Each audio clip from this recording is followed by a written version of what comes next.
అందరికీ నమస్కారం. Welcome to my channel. Ration కార్డుకి సంబంధించి ఒక కొత్త అప్డేట్ అయితే రావడం జరిగింది. ఇప్పటివరకు మనము రేషన్ కార్డుకి సంబంధించి adding, deleting or surrender, correction అవి అన్నీ చేసినప్పుడు కొన్ని టీఏ లాగిన్ నుంచి డైరెక్ట్గా తహసీల్దార్ లాగిన్కి వెళ్ళేవి. అలాగే కొన్ని అప్లికేషన్స్ ఏమో డిఏ లాగిన్ నుంచి విఆర్ఓ గారి లాగిన్కి వెళ్ళి అక్కడి నుంచి తహసీల్దార్ గారి లాగిన్కి వెళ్ళేవి. కానీ ఇప్పుడు కొన్ని సర్వీసెస్కి సంబంధించి ఈ నిబంధనలు అనేవి చేంజ్ చేయడం జరిగింది. అవేమిటంటే మొదటగా సరెండర్ ఆఫ్ రైస్ కార్డ్. ఇప్పటివరకు సరెండర్ ఆఫ్ రైస్ కార్డ్ మనం చేసినప్పుడు డిఏ లాగిన్లు చేయగానే అది విఆర్ఓ లాగిన్కి వెళ్ళేది, అక్కడి నుంచి తహసీల్దార్ గారి లాగిన్కి వెళ్ళేది.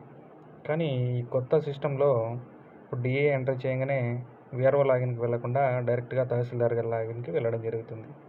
అలాగే రెండోది వచ్చి member deletion in rice card.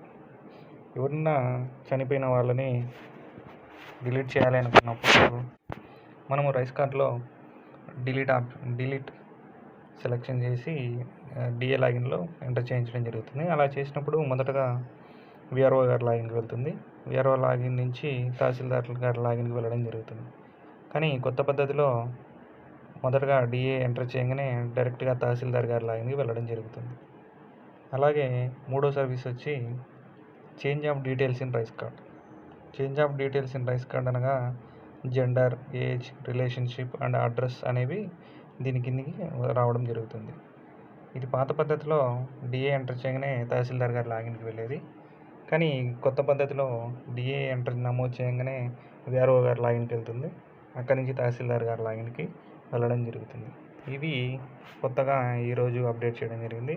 ఇలాంటి లేటెస్ట్ న్యూస్ సమాచారం కోసం మా ఛానల్ని సబ్స్క్రైబ్ చేయండి. Thank you. జై హింద్.